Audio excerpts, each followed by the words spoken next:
J'ai l'impression que je dis ça à chaque vidéo, mais cette vidéo va être particulièrement importante car je vais vous expliquer comment passer d'un Bêta fragile à un homme alpha. Alpha, sigma, bêta. Si t'es un homme de nos jours, t'as sûrement déjà entendu l'un de ces mots visant à juger ton soi-disant statut social. Si t'es un alpha ou un sigma, bravo, tu fais partie du top 20% des hommes. Mais si vous êtes un bêta, alors honte à vous, vous aimez les femmes, vous vous comportez comme des geeks, vous allez pas à la salle de muscu et en plus vous dormez encore chez vos parents. Mais et si tout ça, c'était que du pipeau? Et si les vrais bêtas au final, ça serait pas tous les gourous alpha du net qui veulent juste te vendre une formation sur « Dans ma nouvelle formation, je vais vous apprendre comment devenir un homme alpha. » Parce que si tu penses réellement qu'être un homme alpha, ça se résume seulement à faire beaucoup d'argent, à montrer ses muscles et faire genre le mec qui n'a besoin de personne, t'es une.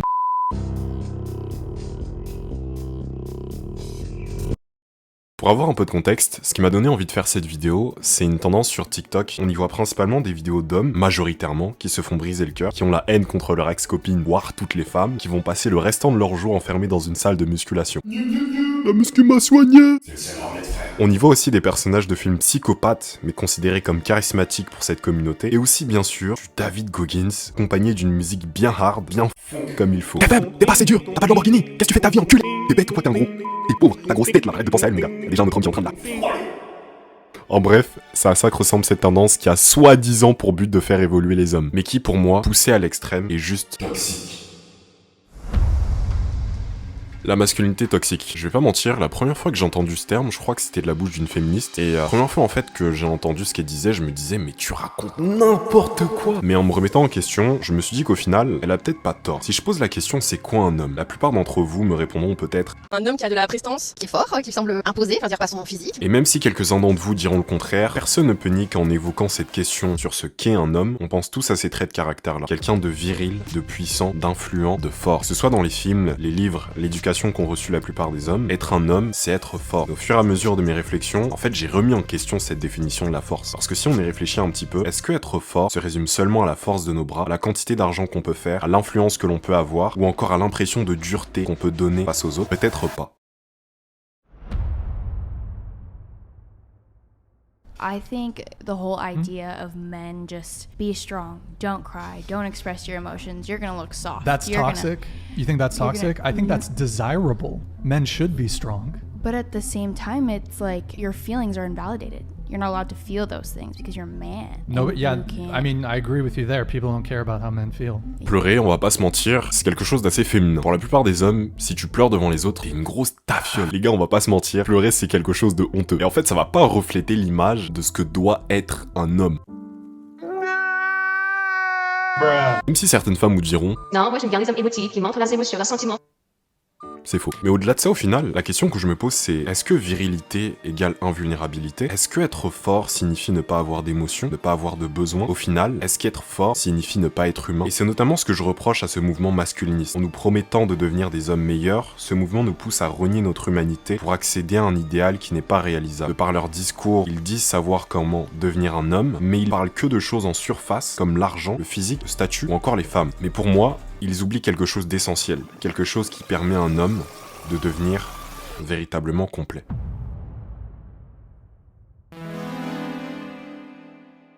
Alors je sais pas quoi faire, par. Je sais pas quoi faire.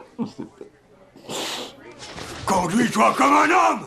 Étant enfant, vous avez sûrement déjà pleuré à de nombreuses reprises, pour ne pas dire tout le temps. Malheureusement, vous avez peut-être grandi dans une famille qui vous interdisait de pleurer, parce que vous faites du bruit et c'est chiant. Et un garçon, ça pleure pas. Et cette action de réprimer, d'enfuir en soi ses émotions, ça peut avoir des conséquences dramatiques sur le long terme. C'est ce qui mène à ce que la plupart des hommes d'aujourd'hui pensent que pleurer, c'est un acte de faiblesse, surtout en compagnie des autres. C'est ce qui mène à ce que les hommes d'aujourd'hui renient leurs émotions, surtout celles qui peuvent nous rendre vulnérables, comme le chagrin, la tristesse, la déception, l'amour ou encore la solitude. Pour la plupart des hommes qui suivent ce mouvement après une rupture, dire ou montrer qu'ils ont envie de fonder une famille avec une femme, ça relève de la bêtise si l'on en croit ce mouvement masculiniste. Oubliez les femmes, parce qu'elles vous font perdre votre temps. Aujourd'hui, pour être considéré comme un homme alpha, il vaut mieux ne pas trop s'attacher à une femme, car je cite Ouais, ma meuf, c'est une meuf exceptionnelle, elle est spéciale, j'ai trouvé la perle rare. La perle rare de quoi, cousin? Ta meuf, elle est comme toutes les autres. Pourquoi moi je la vois comme toutes les autres, mais toi tu la vois comme une perle rare? Parce que t'es un bêta. aujourd'hui, pour être un mâle alpha, il faut s'isoler, rester dans une cave tel Batman, et ne penser qu'au nombre de répétitions qu'on est capable de faire, au lieu d'accepter ce sentiment de solitude afin d'aller sociabiliser avec le monde. Parce que de nos jours, pour être considéré comme un homme alpha, il vaut mieux paraître fort que d'être fort.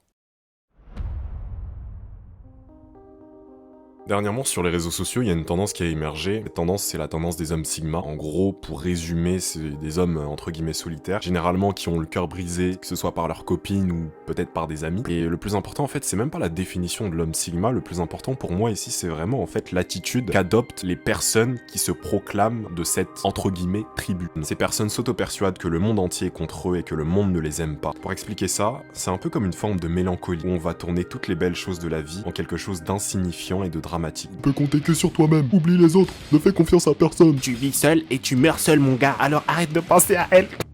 En d'autres mots, c'est comme si pour être un homme Sigma, il fallait renier ses émotions pour pouvoir paraître plus fort. Sans émotion, sans attache, sans besoin. De cette manière, on paraît plus fort aux yeux du monde et on a moins de risques de se faire blesser à nouveau. Suivre ce mouvement, s'identifier à cette définition de l'homme Sigma, c'est très tentant. Surtout lorsqu'on sait que la vie des jeunes hommes d'aujourd'hui devient de plus en plus difficile. En réalité, ce mouvement de l'homme Sigma est présent pour répondre à une frustration. À une frustration que ressentent une majorité d'hommes aujourd'hui, que j'ai résumé en 2 archétypes distincts. Le premier archétype d'homme, on va dire, qui s'identifie beaucoup à cette définition de l'homme Sigma, c'est celui que j'appelle en fait le cœur brisé. Le cœur brisé, généralement, ça va être quelqu'un qui a vécu une rupture amoureuse, la plupart du temps, ou soit une rupture amicale, et qui a vécu une douleur tellement forte lors de la rupture que la solution la plus facile qui se présente à lui, c'est ce mouvement de l'homme Sigma. Pourquoi? Parce qu'en fait, d'une certaine manière, l'homme Sigma représente un idéal dont le cœur est imbrisable. Et c'est notamment pour cette raison que l'emoji, du coup, qui représente l'homme Sigma, c'est je crois une statue en pierre, parce que par définition un homme Sigma c'est quelqu'un qui a un cœur en pierre, c'est quelqu'un dont le cœur est imbrisable, c'est quelqu'un en fait qui a vécu une douleur tellement forte lors de sa rupture, lors de sa trahison, qu'elle soit amoureuse ou amicale, qu'il ne veut plus que ça se reproduise et donc il développe, ou du moins il essaye de développer un cœur de pierre.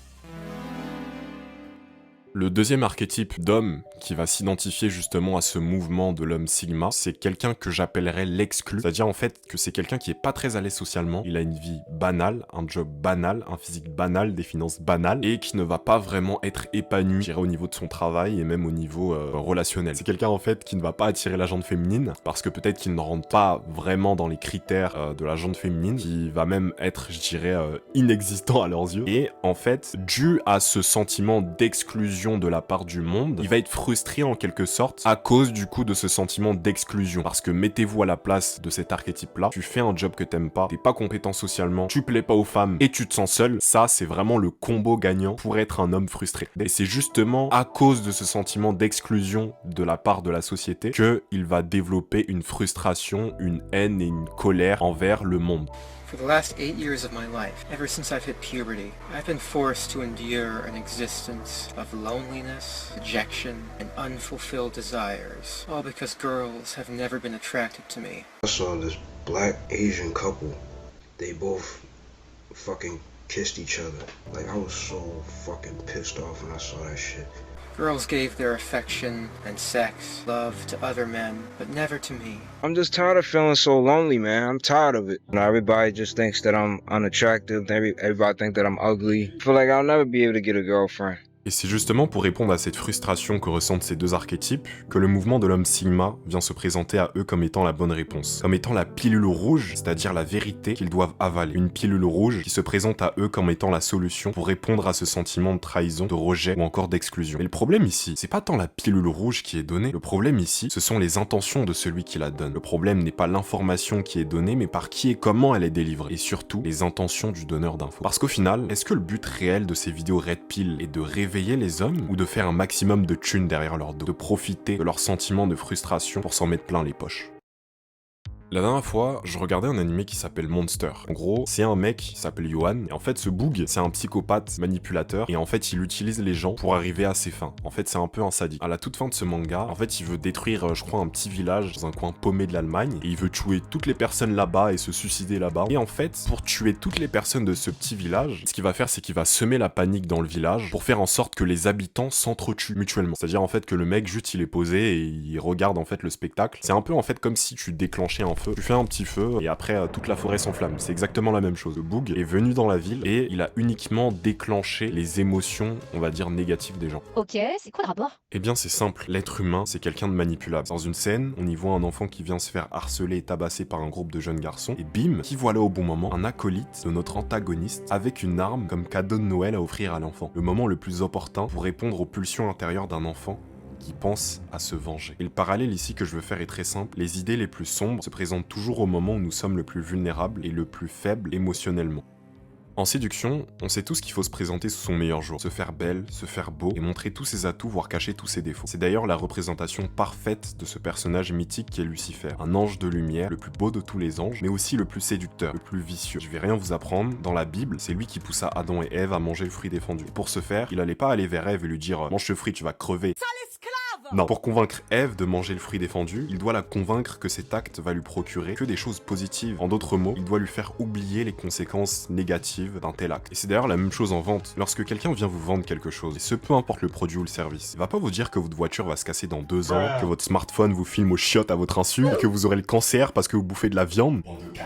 Mais oui, c'est clair. Non, le boug va mettre que en lumière les aspects positifs de son produit, et pour être honnête, il en a rien à foutre de vous. Il se casse son argent. C'est justement la définition même de la séduction, mettre en lumière ce qu'on veut et laisser dans l'ombre nos réelles intentions. Un aspect angélique et des intentions qui sont démoniaques. C'est exactement la même chose qui se passe avec ce mouvement masculiniste. Il séduit les hommes à l'adopter. Il se présente sous son meilleur jour en venant au moment opportun, en vantant tous ses aspects bénéfiques, mais il prévient pas sur les risques que peuvent provoquer une adoption extrémiste de cette mentalité, sur la frustration plus grande que cette idéologie peut engendrer. Ce mouvement proclame qu'après l'avoir adopté, ils se sentiront forts, ils sortiront de la masse et ils n'auront plus besoin des autres. Et si on creuse un peu, les idées de ce mouvement poussé à l'extrême ne visent pas à rendre les hommes meilleurs, mais à les transformer en robots, à leur faire croire que d'être un homme fort se résume seulement à aller à la salle de muscu tous les jours, à faire plus d'argent et à s'isoler du monde comme un moine. Tu t'es fait briser le cœur par une femme? Très bien, de toute façon elle sera par un autre homme. T'as pas besoin d'une femme, concentre-toi sur toi, tu te sens triste, arrête de faire ta petite mot. Mets-toi au travail. T'as envie de profiter un peu, faire la fête? Non mon gars, t'as pas encore atteint la meilleure version de toi-même, t'es encore pauvre mon gars. Reste seul, c'est mieux. T'as envie de te mettre en couple? Non mon gars, dépendre d'une femme c'est pour les faibles, t'attaches pas à une femme mon gars. De toute façon c'est tous les mêmes, elle va te tromper. C'est à ça que ça ressemblerait si on devait personnifier ce mouvement des hommes Sigma. Une forme de tristesse, de mélancolie que l'on transposerait dans toutes les choses significatives de la vie. Car en soi, pour un Sigma, le problème n'est pas d'aller faire la fête, le problème est que cette action qu'il peut effectuer ne correspond pas à l'identité qu'il s'est créée. Le problème n'est pas d'être amoureux, le problème c'est que être amoureux, ça colle pas avec l'image de ce qu'un homme Sigma devrait être. Le problème n'est pas de se sentir triste, le problème c'est que se sentir triste, ça devrait pas être dans le vocabulaire d'un homme Sigma. Comme vous le comprenez, l'homme qui se considère comme Sigma a un cœur de pierre. Il utilise un prétexte assez convaincant pour ne pas effectuer des choses qu'au plus profond de lui-même, il a envie de faire. Il a des désirs comme tout être humain, mais ce désir est coupé par l'impression qu'il doit donner à lui-même et aux autres. L'impression qu'il est fort, qu'il a pas besoin de tout ça. Et si t'es dans l'un de ces deux archétypes, je te comprends tout à fait. Moi aussi j'y étais. J'étais seul, livré à moi-même face à un sentiment de trahison de la part de quelqu'un qui m'était très proche. La haine, l'incompréhension face à cette trahison me rongeait de l'intérieur. Et tout comme toi peut-être qui regarde cette vidéo, ce mouvement m'a aussi séduit. Je me disais qu'au fond, j'ai besoin de personne. Comme pour dire fuck au monde qui m'avait fait tant de mal, qui m'avait fait tant souffrir. Je commençais donc à m'isoler de plus en plus, à éviter toutes les occasions de rencontrer du monde, parce que à quoi bon faire confiance à nouveau aux gens? À quoi bon prendre le risque de me faire trahir à nouveau? J'étais persuadé que le monde était contre moi et que la seule personne sur qui je dois compter, c'est moi-même, sans avoir besoin de qui que ce soit. Je voulais ressembler à l'image de l'homme froid, qui ne ressent aucune émotion, qui n'a besoin de personne. Dès que je ressentais une émotion qui pourrait laisser apparaître une forme de faiblesse, je la reniais. Je me disais, t'es pas censé ressentir ça, je dois être fort. Je refoulais tout ce qui ne correspondait pas à l'image de l'homme fort que ce mouvement proclame, au lieu d'accepter mes émotions. Mon esprit était en perpétuelle tension entre ce que je ressentais et ce que je me dois de ressentir. Et puis un jour, tout a changé lorsque j'ai découvert le pouvoir de l'acceptation, du lâcher-prise. L'une des choses qui est difficile à comprendre lorsque on est vraiment endoctriné par ce mouvement, c'est de comprendre que, avant tout, certes, tu es peut-être un homme, mais tu es avant tout aussi un être humain. Et c'est justement, en fait, quelque chose qu'on peut vite oublier, surtout lorsqu'on entend des discours du style tu dois pas pleurer, tu dois être fort, tu dois aller à la salle de muscu tous les jours, tu dois être ce mec qui est dur. Lorsque t'entends à répétition ce message, tu te dis, en fait, que j'ai pas le droit, on va dire, entre guillemets, d'être faible. Mais est-ce que la faiblesse, au final, c'est accepter ses émotions? Est-ce que ce serait pas ça, justement, la vraie force, être capable d'accepter tout ce que tu ressens? Lorsque tu es capable de véritablement accepter tes émotions, tu vas vraiment être en accord avec toi-même et tu vas arrêter d'être frustré parce qu'il y a une contradiction entre ce que tu ressens et ce que tu veux ressentir. Et lorsque tu acceptes tout et que tu laisses passer les choses et que tu dis bah c'est ok si je ressens ça, eh bien en fait tu peux que être en paix avec toi-même. C'est ok en fait de ressentir des émotions comme la tristesse, le chagrin, la déception, la haine, l'amour et toutes ces émotions justement qui ne représentent pas l'homme, on va dire, qui est fort, parce que il faut pas oublier que avant tout, t'es un être humain, t'es pas un robot. 3 astuces pour être mal alpha. Première astuce, dors et défèque debout, s'asseoir ou se coucher et signe de paresse. Règle numéro 1, tu n'as absolument pas besoin de femmes dans ta vie. Une fois que tu te laisses voiler par tes émotions comme la haine, la colère et la rancœur, ta perception des choses est altérée. Fait en fait que tu vas croire que le monde est contre toi, ce qui est totalement faux. C'est pour ça que selon moi, certes, c'est bien de se durcir et on va dire de se méfier des gens, mais tu vas pas être dur avec tout le monde. Si quelqu'un vient de parler, tu vas pas lui dire non, j'ai besoin de personne, va te faire foutre. Justement, t'es un être humain et t'as aussi besoin de sociabiliser. Tout le monde n'est pas méchant, tout le monde ne va pas te trahir, tout le monde ne va pas te critiquer, et il y a plein de gens que tu peux rencontrer si tu t'ouvres au monde et qui pourront même t'aider en fait dans plein de domaines différents dans ta vie. Parce que le problème, c'est que lorsque t'acceptes pas tes émotions et que tu te dis non, je dois pas ressentir ça, je suis un homme et je dois être fort, je dois être dur, c'est comme si tu reniais une partie de toi-même. Est-ce que faire ça, c'est une preuve d'amour envers toi-même? Et que à partir du moment où t'acceptes tout ce que tu ressens, que tu peux réellement dire que tu t'aimes. Ça veut pas dire rester la même personne, se dire ouais, je m'aime comme je suis si je suis obèse. Non, ça veut simplement dire accepter la personne que tu es, accepter tes émotions et savoir adopter la bonne attitude en fonction de ce que tu ressens. Par exemple, je sais pas si t'es dans une situation où tu stresses, t'as peur. J'ai peur! Mon cœur tremble! Et bien en fait, pour moi, une vraie preuve d'amour envers soi-même, c'est de se dire j'accepte le fait que j'ai peur, j'accepte le fait peut-être que je stresse. Ça me fait peur! Mais j'accepte ça, c'est ok de ressentir ça, je suis un être humain. Maintenant, quelle est la meilleure attitude que je peux adopter face à ces émotions? Et une fois que tu comprends ça, tu comprends en fait que la meilleure voie à suivre pour ta paix intérieure, c'est d'accepter tout ton être et tout ce que tu ressens.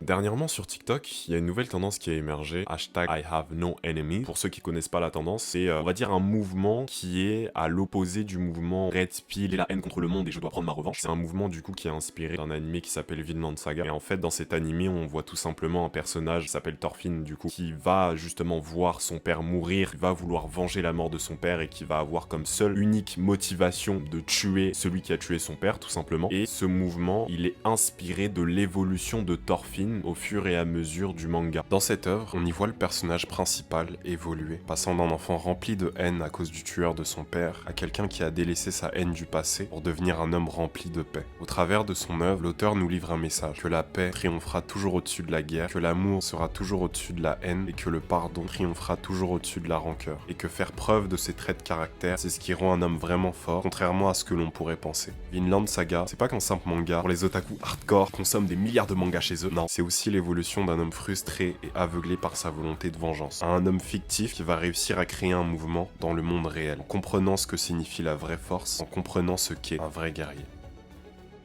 Au travers de son œuvre, l'auteur nous fait comprendre que pour être en paix avec soi-même, il faut d'abord être en paix avec le monde. Et qu'un vrai guerrier n'est pas quelqu'un qui enlève la vie, qui tue, qui vole, qui haït, mais c'est quelqu'un qui arrive à triompher au-dessus de ses propres démons intérieurs. C'est quelqu'un qui arrive à surpasser les événements ténébreux de la vie, tout en gardant une énergie lumineuse à l'image d'un enfant. Un vrai guerrier, c'est quelqu'un qui triomphe au-dessus des ténèbres, qui triomphe au-dessus de ses propres ténèbres.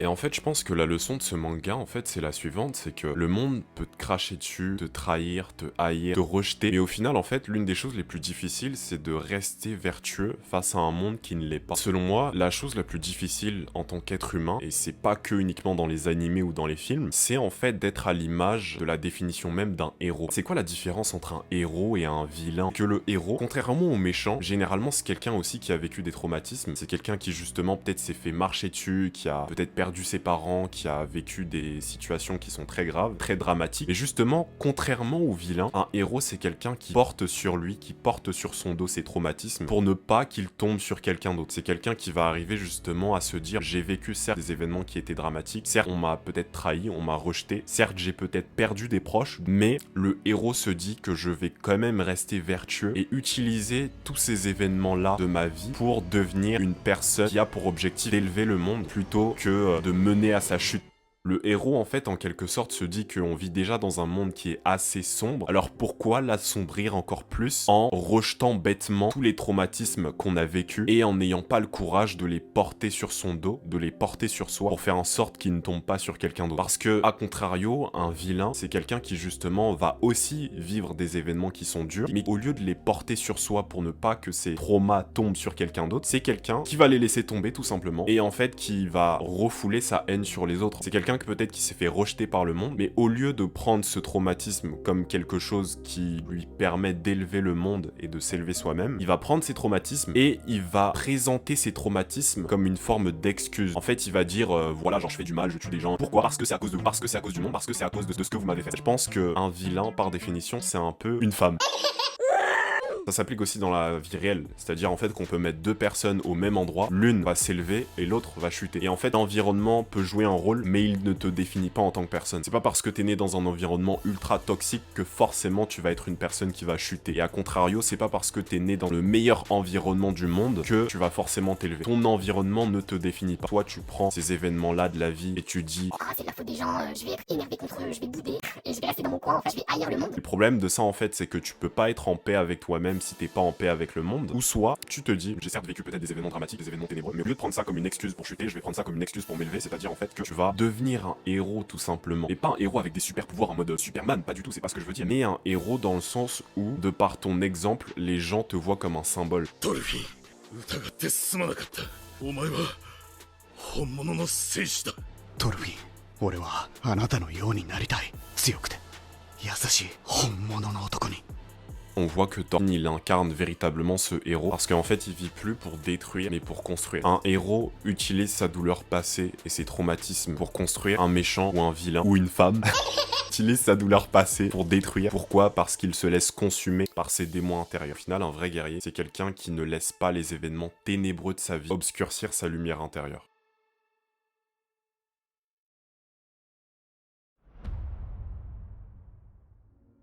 I said, empty your mind.